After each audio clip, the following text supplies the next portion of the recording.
안녕하세요. 조비로 은퇴를 꿈꾸는 남자 조은나입니다. 오늘은 23년 10월 22일 일요일입니다. 조비의 한 주간 차트는 보합을 잘 유지하다가 금요일에 8% 크게 하락하며 꼬꾸라졌습니다.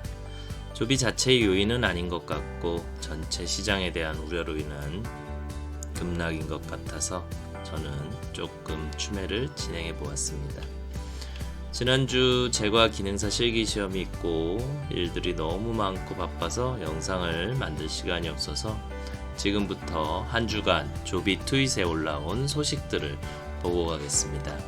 10월 17일 지난주 테스트 비행을 목격하기 위해 캘리포니아주 마리나에 있는 파일럿 생산시설에 토요타 모터의 CTO 나카지마 히로키를 초대한 것을 영광으로 생각합니다.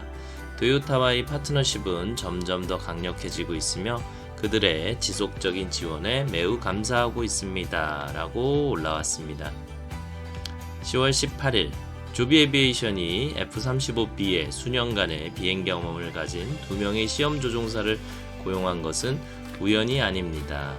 F-35B는 조비의 S4 항공 택시처럼 수직 비행과 날개 전진 비행 사이를 전환할 수 있습니다. 라고 링크를 타고 가보면 F-35B는 이 항공 택시의 조종석 제어 장치에 영감을 주었습니다. 라는 제목으로 작성자 파울 블링크만 2023년 10월 12일에 작성된 겁니다. 조비 통합 제어로 파일럿 작업량 감소. 전기항공기 개발자인 조비 에비에이션의 조비의 S4 항공 택시처럼 수직 비행과 날개 전진 비행 사이를 전환할 수 있는 F-35B에 수년간 비행 경험을 가진 2명의 시험 조종사를 고용한 것은 우연이 아닙니다. 조비는 조종사가 단일 제어 장치 세트를 조작하여 엔진 노즐을 회전시키는 컴퓨터에 명령을 보내는 합동 타격 전투기의 통합 제어 기술에서 S4에 대한 영감을 얻었습니다. 이러한 통합 제어 장치는 영국에서 개발한 해리어의 제트기의 초기 버전과 대조됩니다. 이 제트기에는 노즐을 회전시키기 위한 별도의 스틱이 있었으며 제어 설계는 때때로 조종사의 혼란을 초래했다고 조비의 정부 업무 책임자인 그레고리 바울리는 말합니다. S4에서는 헬리콥터와 달리 토크에 대응하고 기수 방향과 관련하여 가리키는 트림을 유지하기 위해 바닥에 페달을 필요하지 않습니다. 조비 항공기는 자동으로 이를 수행하기 때문입니다. 바울리는 우리는 조종사가 스틱과 방향타 기술보다는 날씨와 비행술에 집중할 수 있기를 바랍니다. 라고 설명합니다. 우리 소프트웨어는 물론 조비에만 적용되지만 통합 비행 제어 개념은 F-35B 프로그램을 통해 개발되었습니다. S4에서 왼쪽 인셉터의 로터를 조정하는 비행 제어 컴퓨터에 명령을 보내 항공기가 수직 또는 수평 비행에서 움직이는 속도를 제어하는 스로틀입니다. 올바른 인셉터는 자세와 방향을 제어하는 막대기입니다. 조종사가 완전히 손을 떼면 소프트웨어는 항공기를 안정적으로 호버링 상태로 만들도록 설계되었습니다. S4는 착륙구역 위로 호버링을 시작하는 바로가기 버튼도 있습니다. 보울리는 S4 비행 제어 소프트웨어가 조종사가 항공기를 손상시키거나 실속 회전에 빠뜨릴 수 있는 안전한 비행 영역 외부의 모든 작업을 자동으로 방지한다고 설명합니다. 그렇게 하려면 속도를 줄이고 조정되지 않은 방향으로 회전하면 그렇게 할 수 없습니다. 라고 그는 말합니다. 조종 장치에 대해 좀 더 자세히 알아보기 위해 저는 S4를 원격으로 조종한 경험이 있는 은퇴한 미 공군대령 조지 행크 그리피스와 이야기를 나누었습니다. 그는 현재 공군 AFWERX 혁신 프로그램의 테스트 및 감항성 책임자입니다. 그는 또한 F-35B를 조종했으며 지난달 에드워드 공군기지에서 그가 기지에서 시험 비행을 위한 S4의 첫 인도를 보기 위해 그곳에 있을 때 그를 만났습니다. 호버링 상태에 있고 아래로 내려가고 싶을 때 스로틀을 앞으로 밀면 비행 제어 법칙에 따라 모터의 RPM이 감소하고 비행이 하향 변환됩니다. 라고 그리피스는 말했습니다.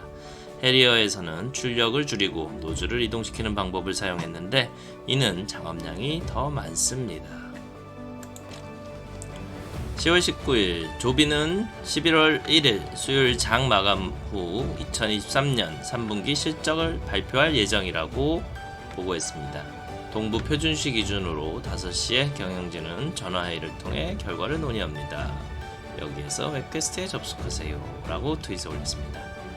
10월 20일 우리는 테크 뉴욕의 일부인 팝사이언스의 롭 버저가 진행하는 델타 CEO 에드 바스타인과 에스베바스티안과 조벤과 함께 항공택시가 뉴욕시 지역에 어떤 의미를 가질 수 있는지에 대해 노변대화를 주최하게 된 것을 영광으로 생각합니다.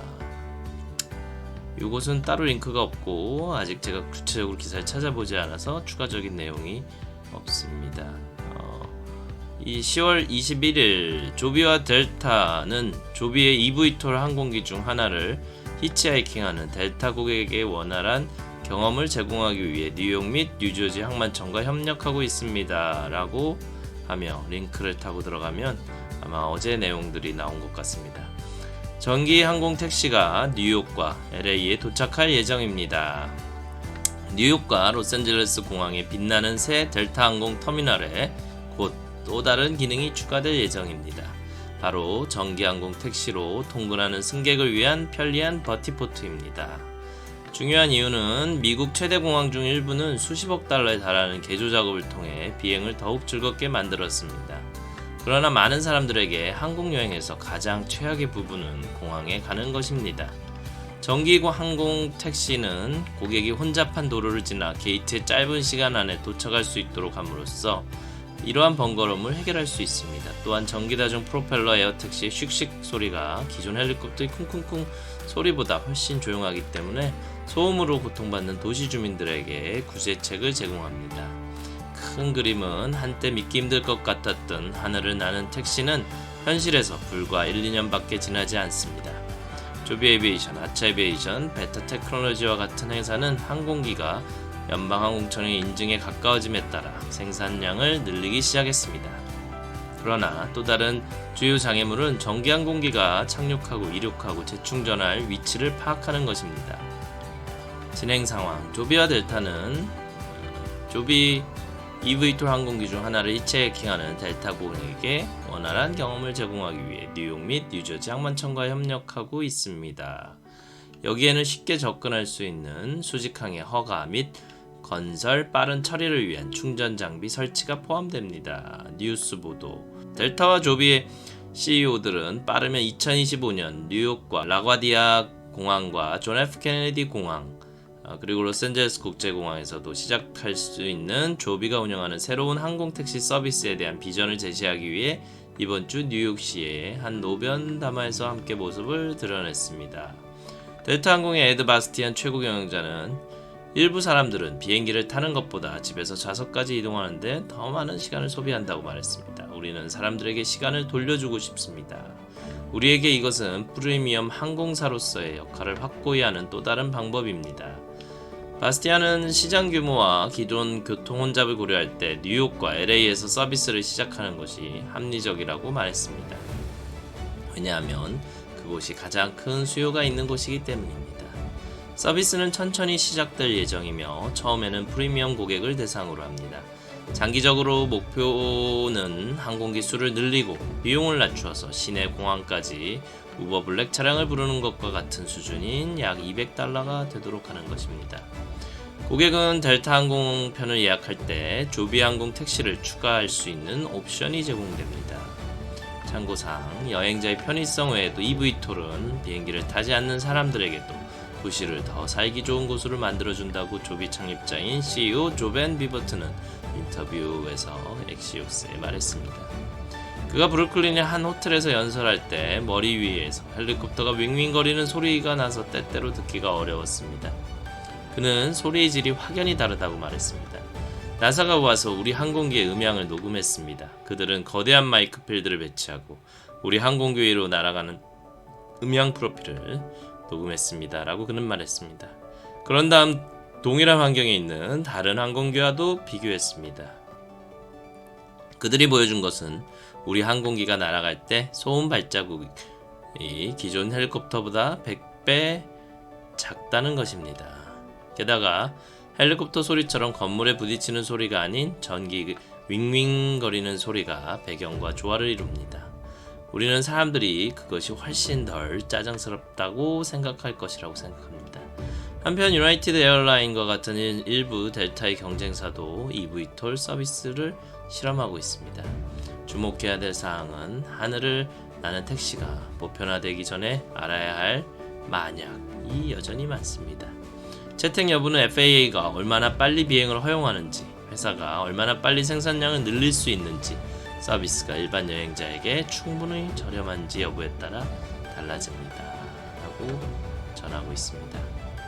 오늘도 조비 화이팅입니다.